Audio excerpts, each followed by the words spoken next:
Olá, povo de Deus, a paz do Senhor, pastor Eduardo aqui, estou em casa, descansando um pouquinho, na varanda aqui, na minha rede. Eu queria trazer uma mensagem rápida que tem por tema aonde estar Deus no caos.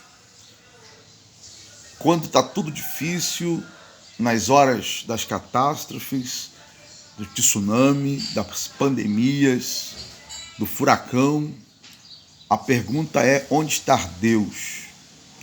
No século XVI, antes de um movimento cultural chamado Renascença, a Igreja Católica era responsável por 5 áreas a qual ela dominava, que era a área da política, a área da ciência, a área cultural, religião e a arte.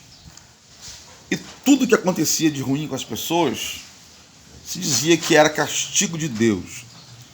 A partir da Renascença, as pessoas começam a trazer uma explicação científica para algumas coisas. Então, antes da Renascença, antes da Reforma Protestante também, por exemplo, caiu ali um raio, matou 50 pessoas. A explicação, a lente, a cosmovisão da época foi um castigo de Deus. A partir do momento desse movimento da Renascença, começa a ser explicado que não. A natureza tem seus fenômenos, os desequilíbrios da natureza acarreta muitas coisas. Então nem tudo é um castigo de Deus. Jesus ele toca nesse assunto quando ele fala ali no livro de Lucas capítulo 13, uma torre caiu em cima de 18 pessoas, lá a torre de Siloé. E alguém pergunta para Jesus por que aquelas pessoas morreram. E ele diz o seguinte: olha, ali não era porque eles eram piores ou mais pecadores do que o outro, não. E vocês não são melhor do que eles também, não. Se vocês não se arrependerem, o mesmo mal poderá acontecer com vocês também. O certo é que a Bíblia diz, no livro de Gênesis, no capítulo 3, que a partir do momento que o homem pecou, versículo 16 e 17, Deus falou assim: olha, maldita serás a terra por causa de ti. Então a terra está amaldiçoada, gente. O pecado original, e não somente pelo pecado original, como o pecado que nós estamos cometendo todos os dias. Mateus 24:12 fala isso. Por se multiplicar a iniquidade. Todos os dias nós estamos pecando, afrontando Deus com nossas leis injustas. Queremos agora legalizar aborto, legalização de maconha, casamento de homens com homens.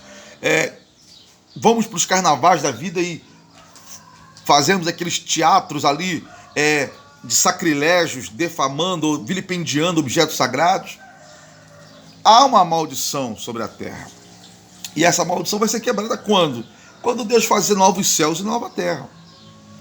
Número 2, outra coisa também é o seguinte: Deus ele entregou a terra para os homens. Multiplique sobre a terra, administre a terra. Mas quando o homem pecou, o homem repassa isso para o diabo. O próprio Jesus Cristo falou que o mundo jaz do maligno. Em Mateus capítulo 4, o diabo falou assim: olha, tudo isso te darei porque me foi entregue a mim. Tudo isso te darei se prostrares e me adorares. Então o diabo, infelizmente o mundo jaz do maligno.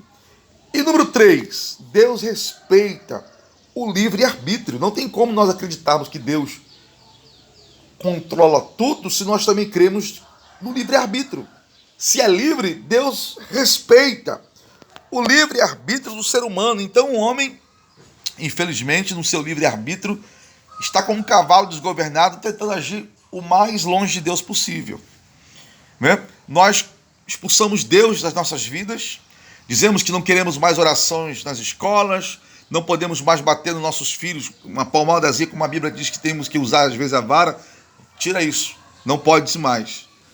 Expulsamos Deus de nossas vidas. Deus, deixa que agora eu vou agir de acordo com aquilo que eu quero. E Deus é um cavaleiro, ele saiu. E agora vem as catástrofes e nós colocamos culpa em Deus. Deus não tem culpa de nada. Ele é amor, ele continua amando e continua chorando com as tristezas de cada pessoa que morre nesse período tão complicado. Mas precisamos fazer o que Cristo falou em Lucas capítulo 13, se arrepender. Amém? Salve-se dessa geração perversa. Se arrependa-se. O teu pecado foi perdoado, mas é necessário que você se arrependa-se e volta-se para Deus, para que haja esperança na tua vida. Deus te abençoe, no nome de Jesus.